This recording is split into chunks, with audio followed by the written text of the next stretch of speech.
Whether you're a solo agent trying to scale or a team leader looking to sharpen your edge, this episode is packed with wisdom that you can use right now. Thank you for joining us on the Agent Power Huddle. I'm your host, Dill Ward, an icon agent and team leader with eXp Realty in Portland, Oregon. And with over 20 years in the industry, I believe strongly that business should be more than just transactions. It should be a path to personal growth, meaningful success, and a life you're excited to wake up to. This series is designed to shift the way you think, the way you show up in your business so you can lead with purpose, create lasting impact, bring more joy into your everyday, and be an agent inspired.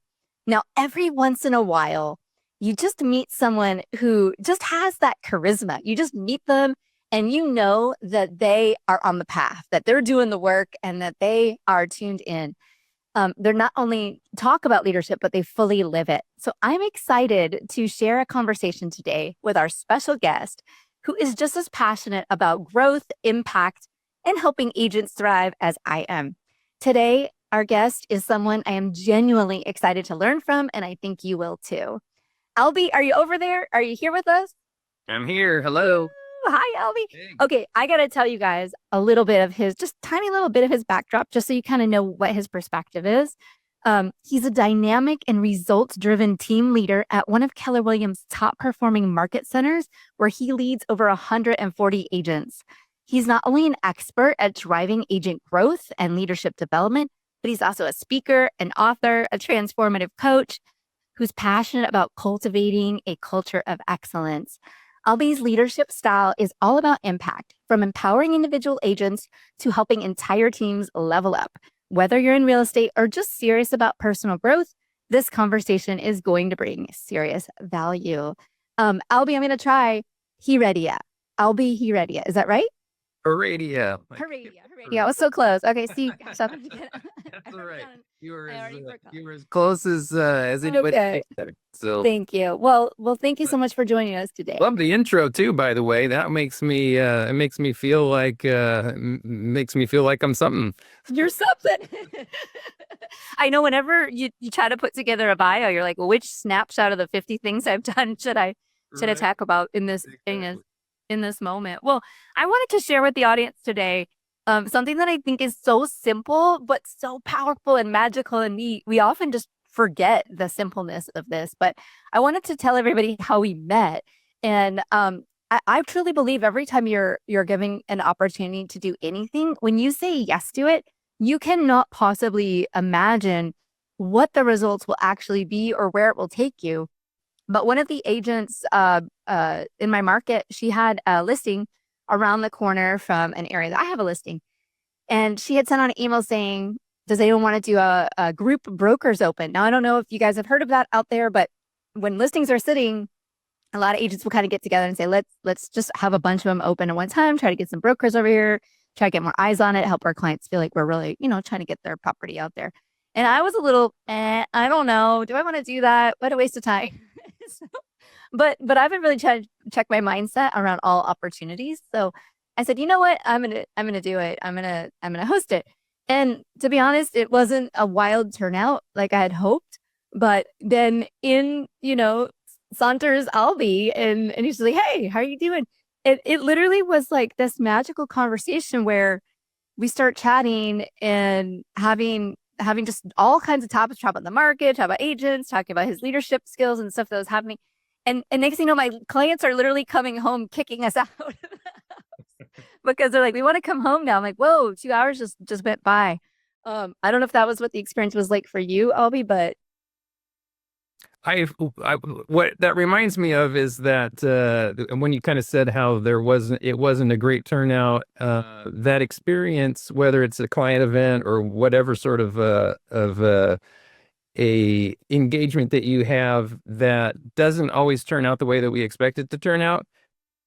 When we release those expectations, a lot of times, right, it ends up being something bigger than we could ever expect. It ends up being something different than that.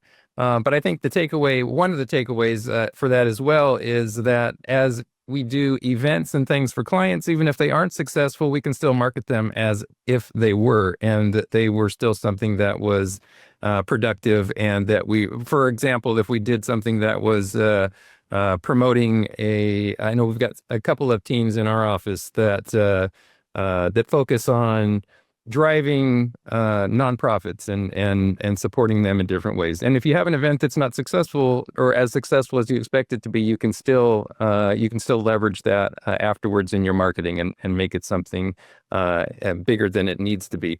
But my experience in meeting you was you are amazing and dynamic, and somebody who really, I think we aligned a lot on so many of the pieces that we talked about. And so that was I think that's where we got lost in that flow, and it was just kind of this organic conversation that we ended up having just off the cuff because both of us made a kind of a leap into the dark, right? You decided to do something that you weren't super jazzed about doing, and I was out there trying to meet some agents just on our brokers tour. So it was a fun opportunity to have or to release those expectations, right, and to have this experience that I think we both benefited from and grew from, and have kind of forged this new relationship with, as far as being able to share some of these professional ideas.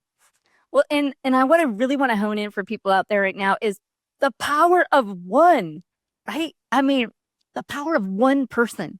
Because everything in social media world is like this, oh, I need all the likes, I need all the things, I think we're like looking for this massive quantity of action on everything. But literally one human being can walk through your door or make a phone call or make a like on one of your posts and change the trajectory of things and can be of value to you for your entire effort to kind of validate it. And also the simpleness of showing up. I feel like more people want to get their business going. And I say, well, if you want to get your business going, just go show up places, go places, meet people. Don't just sit at your desk all day and go, I'm not getting enough likes on that meme video I made. Like, you have to go out into the wild to human. One of my core values is connection, and I feel like for me it's a little bit of a stretch for me a lot of times, but it's a value that I have because of kind of what we're just talking about. It gives you these opportunities to be able to reach folks that you might not have otherwise reached, but to create these relationships that you never know where they're going to go. And what I find valuable about that is the growth that you end up having in those moments. You have these opportunities to meet like-minded people, or even people that have different opinions than you have, but it gives you that ability to be able to grow from that experience. And I think that in meeting you, hearing a lot about your story and your background and what you're doing in the business right now, it was just fun to be able to connect and grow in ways that are in alignment with the type of leader that I want to be. And also, guys, I think another huge takeaway for me at every junction is, yo, you're responsible for the energy you bring in the room. A bunch of people came by that day and I couldn't tell you who they are. I mean, I think they left their card and I don't even know if I looked at it. If you don't show up to everything you do fully with just presence of mind and energy and clarity, that's why you're not attracting opportunities. I mean, it was just different. Like, I'm sure Alby went to several other broker opens too, but it's all just who you are in the moment and how you're showing up and how you're being present, how you're being available, how you're being excited. I mean, I don't care if you got to do jumping jacks before you walk through a door. Like, you got to bring your energy up so that you can attract all the things that are beautiful in this world. So I just want to really that takeaway. This was a simple thing that happened, but this relationship sparked, and these were really takeaways for me.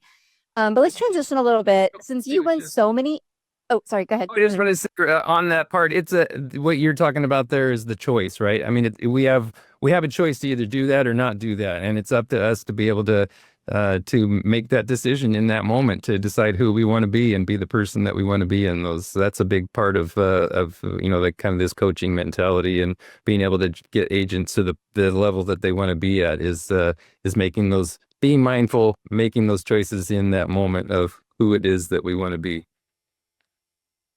Exactly. I mean, people think it's all tactics. What do I got to do? I'm like, you just got to smile more, man. You can bring more energy to the party because that's what it takes. This is a flatlined world of energy. You go anywhere to get service for anything, it's like wah wah wah.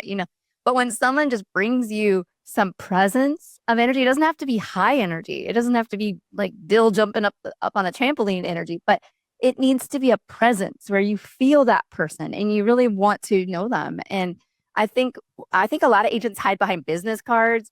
I mean, I have more business cards than I could count that I've collected from people. I can't remember anything about them because they didn't make themselves memorable. And it's just like it's like a here's my card. I'm like, I don't know if I need your card. I haven't even met you yet. So We do this we have thing to, too, I think, of where we have this expectation of excellence everywhere that we go. Whether we go to a restaurant, we expect excellence. If we go to the store, we want excellence in customer service. If we order something online, we expect it to be. But do we hold ourselves to that same standard? Do we go into those moments, into those situations with an expectation of excellence of ourselves, or do we expect that things should just work out for us, or do we feel like like you said, I like the tactical piece of it. I'm big on tactics and systems and efficiency and just building things out to ensure that they're working that way. But that's a supportive tactic, right? That's something that supports the person that we want to be in those moments. So I think that standard of excellence that we expect of the world, we need to make sure that we're holding ourselves to that standard too. I really love perspective. I actually have not thought about the double standard that does exist. Why is my Amazon a day late? Like meanwhile you're like a jerk face to the DoorDash guy. Okay. Oh my gosh, I love that. Okay, well I want to transition because you're, 140 agents. That's a big pack. And I'm sure like many things, there's the ones that rise to the top. What are you seeing in the habits and in the daily, patterns of what's separating people who are succeeding right now at whatever level and those who are just kind of floundering?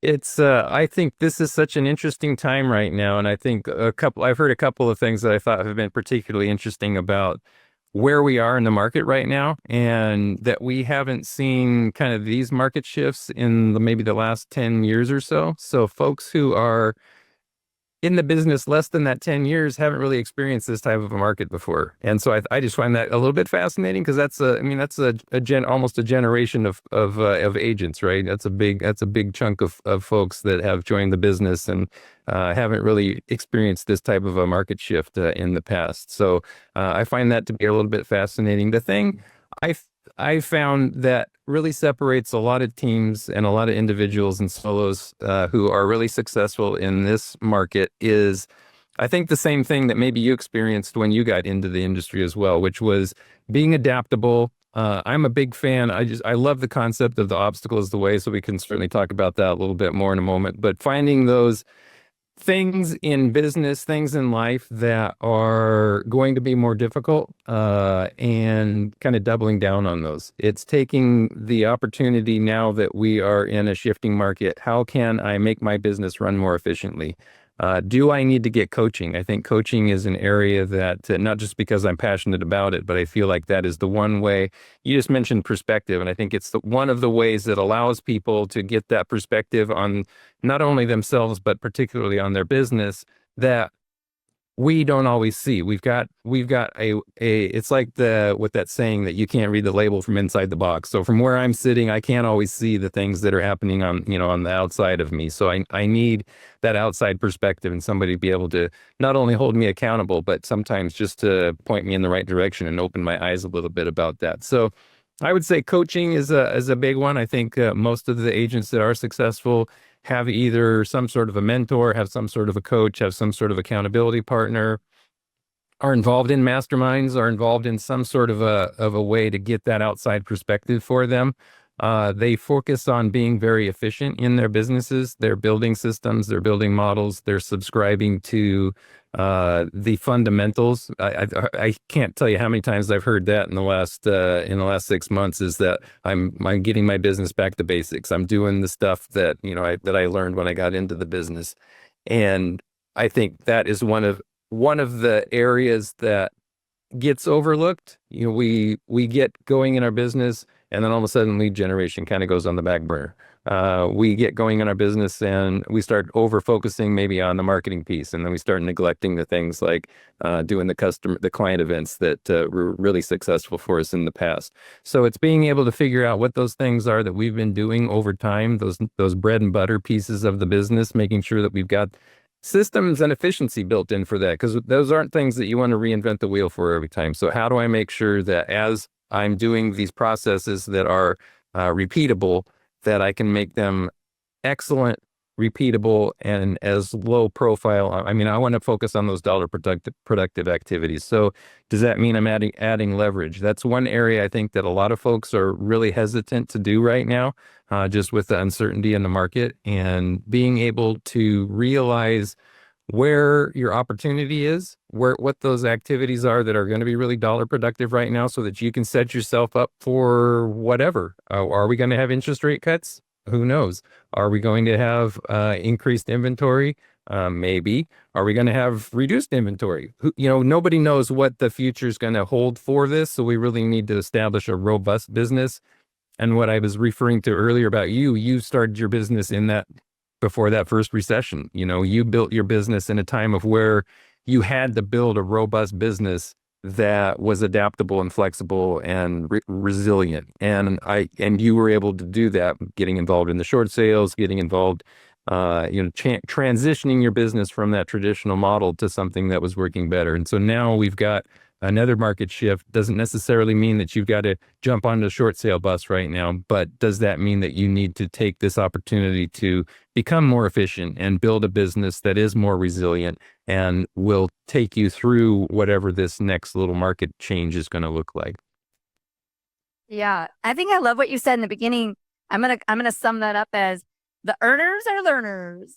So if you want to be successful in business, you got to keep investing your time, energy, and money in. I'm also this is a writer downer for you out there. You can't read the label from inside the box. You don't know where you're messing up from the outside. You don't know where the machine is breaking down, because when you have coaching, when you have mentors, when you have support, they can tell you how you're getting in your own way.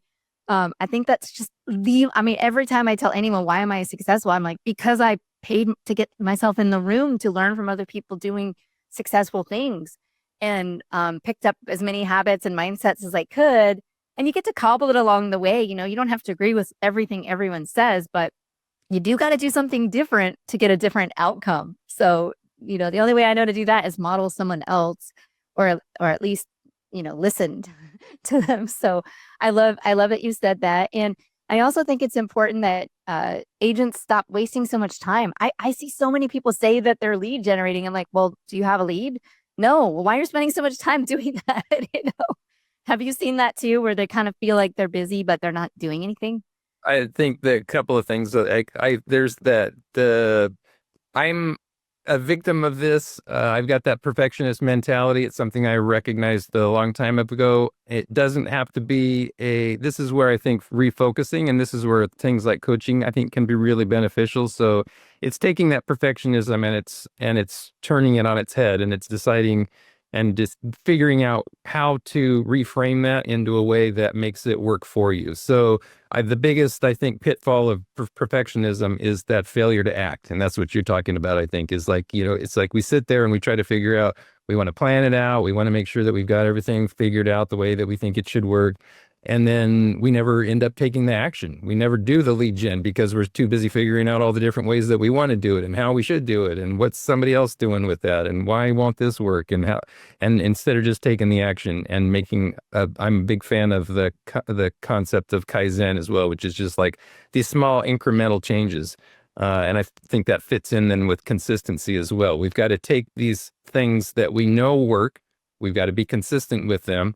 And then we've got to adapt them to our model. We've got to adapt them to the way that we want to do business as well. So, hey, I think that failure to act is a huge one for us, and I'm as guilty as anybody with that. It's just I love the planning, I love the trying to figure it all out, but unless you just take that leap and you make that first step, it's you can sit there and you can plan forever, and you're never going to get anywhere. And then you're broke, and then you're not in the business anymore. And that's the problem. That's the thing that I'm trying to prevent, is people who are just getting started. They're kind of following 92 different strategies, but they're not following any one to to a consistent level. I remember first time I did a postcard campaign. This is like, I don't know, 18 years ago. And I was like, I sent out 2,000 postcards, and I was so distraught that nothing happened. And I remember talking to one of my coaches or mentors, and I said, nothing happened. They're like, what was supposed to happen? Right. He's like, you did it one time. It's like going to the gym and lifting weights one time. I was like, oh, that sounds like work. So don't give yourself a lot of grief over something you did one time barely well. If you're going on the path, if it's one of your pillars of building out your business and finding leads, you got to go hard. You got to keep iterating. I've been coaching my daughter on this every day when she leaves to school. She's 8, gonna be 9. I say, hey, babe, can you be just 1% better today? And then to your point, I do turn around and ask myself this, can I be 1% better today? So just like you said, small incremental changes can shift where you're trying to go. Yeah, it's fascinating. The 1% idea is amazing. And I forget what the numbers is, but the numbers are, but after a year, what is it? You're 10,000% better or something like that if you were able to improve 1% a day. So it is those little changes definitely add up. Taking the action, I think, is the key. And then that consistency. I don't know if are you familiar with the book The Gap that Seth Godin? Oh yeah, the gap in the game. So he talks about, how to identify, which I think is a fascinating topic. How do you identify those things that are important, or how do you identify the things that are worth sticking with? And I think that's a question we all ask ourselves a lot of times. You get started with something, you do that farming campaign one time. It's like, okay, well, this obviously isn't enough of evidence to be able to make that decision or not. But what is, how do I make that decision? And that book, The Gap, really talks about what you need to do in order to get through what he calls the gap. And that's like, you've got to power through it. You've got to throw every bit of spaghetti at the wall. You've got to do everything you can in order to get through that trough of time where we kind of feel like we're slogging through and we're not making any progress. And if you make the decision that you're not going to be able to get to the other side of that, you stop. And if you are able to plow through and get to the other side and become world class, then you know that you are on the right track with getting something, incorporating something like that into your life. So I think that concept of of knowing when to quit and when to power through is really important, and I feel like that book really speaks to that. And that old country song, gotta know when to hold 'em, gotta know when to fold 'em. Oh my gosh. That's it. Now let me ask you this. If an agent came into your office and they were like, oh, Alby, this is so hard. I can't do this. And they were just like in the down. They were in the gap. How do you get them back to the game? How do you like shake them up and pat them on the butt and send them back out there? Yeah, I think a lot of it is looking at kind of the things that we've talked about. What do you have those fundamentals in place? Like you were talking about, do you have lead gen? What are you doing for lead gen? Are you taking that action? Let's break it down. So I'm a big fan of the Pareto principle as well, just that whole 80-20 idea. Are you taking advantage of that 20% of the actions that are going to move you the needle on 80% of your business? Are you doing those things, or are you doing what I like to call vanity projects, which are things that I love to do that feel good, that don't really move the needle on anything, which for me is like graphics. If I can figure out graphics and build an ad or build some marketing materials, and I can screw around and do that for half the day, that's fun for me, but I know it's not really moving the needle on me. Delegate that to somebody else, hire somebody to do it, or just don't do it at all. I've just come to the point lately where I'll go into like our team meetings, or I'll go into somewhere and I'm just doing without graphics anymore. So it's just like figure out how to do those things and eliminate the pieces that don't matter. Focus on those bread and butter pieces, ensure that you're doing them, and just focus on that 20%. I think if you can identify what that is, focus on the 20%, let go of the 80% of the tasks that you're doing that really aren't dollar productive, that aren't making a difference in your business, that would be, and chunk that down into a way that says, okay, here are A, B, and C tasks that I need to focus on. That would be that would kind of be the path I think that we would take with most folks. I love it. That's some great advice out there, guys. Get focused if you can. Okay, one last point, and then we're going to wrap this is, Hey guys, I think to accomplish anything, you have to be bold. That is one of the agent inspired values. You have to be bold. You have to go out and do things. I didn't know Alby. We met briefly in a broker open, and then I boldly followed up, and then I boldly invited him to the show. So if you want something, if you're thinking about doing something, I am going to just try to pour in my hope to you that you can transfer into your heart right now. Go do it. Go make that call. Go send that text message. Be brave, be bold. Make it happen, man. No one's coming for you. You got to do it yourself. So that is my big just do it vibe for you. I have one last question for you, Alby, and then we're going to wrap this. Who or what inspires you as a leader? Ooh, that's a great question. I am honestly, I think one of the things that inspires me most is seeing folks success, seeing people succeed. I love working with newer agents, newer leaders, newer folks that are getting started and making the transition. I'm a big fan of like the growth mindset idea, the Carol Dweck, this her whole book and talking about growth. So where I really get energized is seeing people take that to heart, take what you're talking about throughout this whole episode, put it into action, and see the transformation that they can see in their life, and just through the power of taking action and doing those steps and taking that advice and making those connections. I think I just love the way that you've kind of framed this up with this all started with, while it's all up to you to be able to make the change, you can't really do it alone, right? It all relies on other people. So make those connections, get out there in the world, do the networking, do the talking, and see what comes of it. So, that's the magic of connection, is that you just never know what's going to happen. And I think you and I kind of experienced that with just the fun that we've been able to have, kind of sharing ideas and hopefully growing from each other as well. I love it. Thank you so much for being here today, you guys. Until next time, stay curious, be bold, stay inspired, and go make it a great day.